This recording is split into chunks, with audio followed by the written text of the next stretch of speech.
And we saw a very important moment in the game for Haiti, another one where they went ahead and they turned this back line on their heels a little bit. Emily Fox getting the first card of this match, a yellow issued to Fox in the 40th minute.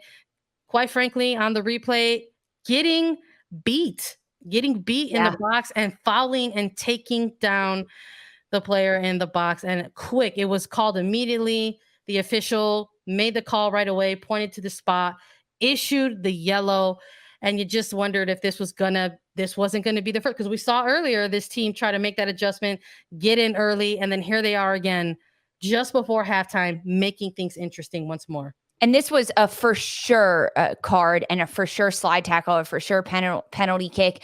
This is a bad mistake by Emily Fox, right? She's one of the newer, younger players for this Vlatko Andonovski side, only 15 caps, including this match for her tonight. And this foul is unnecessary, right? Like the player gets in behind, but as she goes to make the slide tackle, the ball is nowhere near her. And that's just, it's not good enough, right?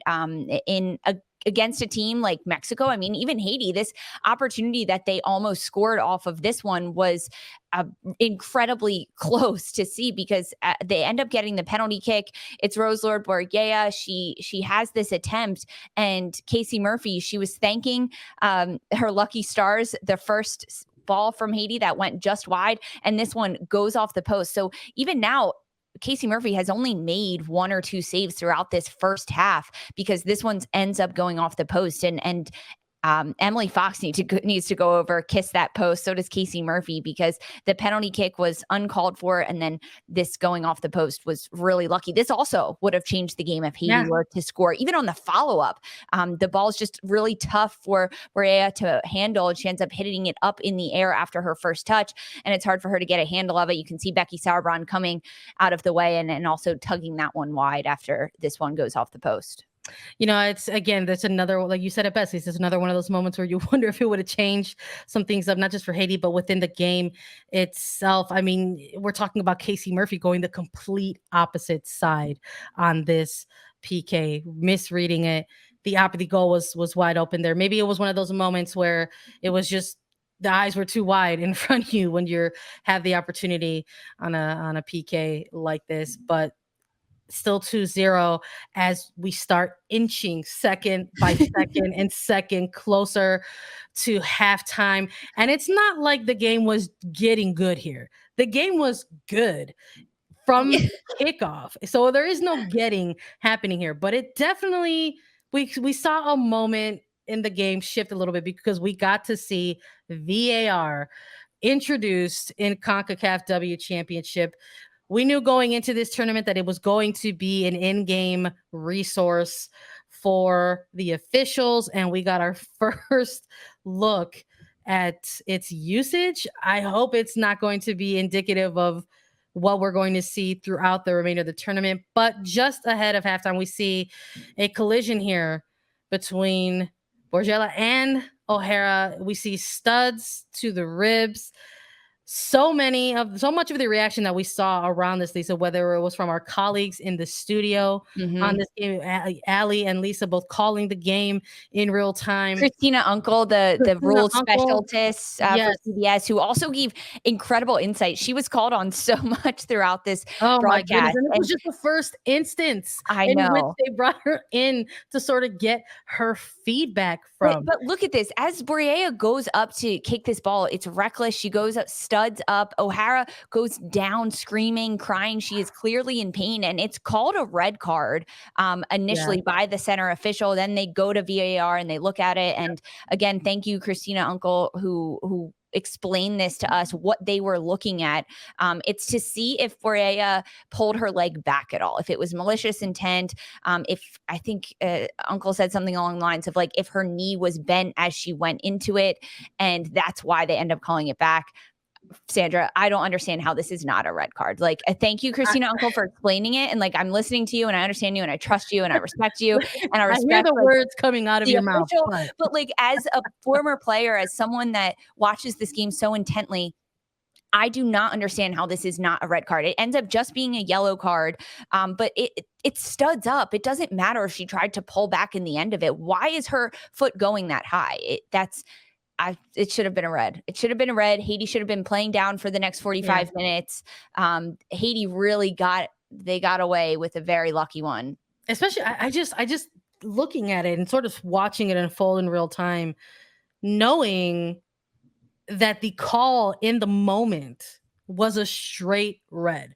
This official issued, pulled the card, knew the card that she was pulling out. Said, this is a red. You're about to, and then getting, calling in with the video assistant referee and then going all the way to the camera to just sort of submerge yourself and just get more. I was like, clarity on what exactly I know. I mean, even everyone in our chat right now, thank you guys for dropping your knowledge and dropping your thoughts. Is the chat going off? Still should have been a red. Didn't look like she pulled back to me. That was a red. Like studs to the body should have been a red. Yes. I don't know if we have this interesting. I don't know if we have this available for the audience who is live right now with us, but there is a moment where people are reacting to this game in real time. And they start pulling up some of the images that are coming out of this game. And there's an official like watermarked Getty image going around, and it's of Herrera pulling up her jersey and showing full on cleat marks on the side of her ribs. It's just like making a case perhaps, but it's just frustrating because I'm like, I don't think a case needs to be made in that scenario when I think all sort of saw the same thing happen.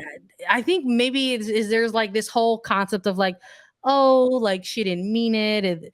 Is there intent behind it, etc.? There's the argument of like, oh, technically is it or is it not a 50-50 ball, etc., etc. It's just when you are lifting your leg that high, even if you are attempting to, contend for a 50-50 ball, the elevation, the direct contact, studs to the side, it's a red. It's a straight red for me too. It's a red. Everyone thinks it's a red. Even Allie Wagner, Lisa Byington, the two lovely ladies on the call for this game in the studio. We had Kaylin Kyle being like, this is a red. She saw her coming.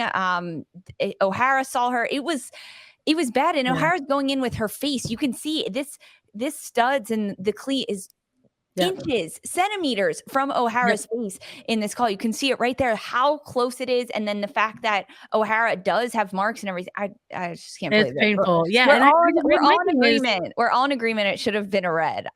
Well, my thing is this too. This is like this is the first we see this. This is the first instance of the usage of VAR in this tournament.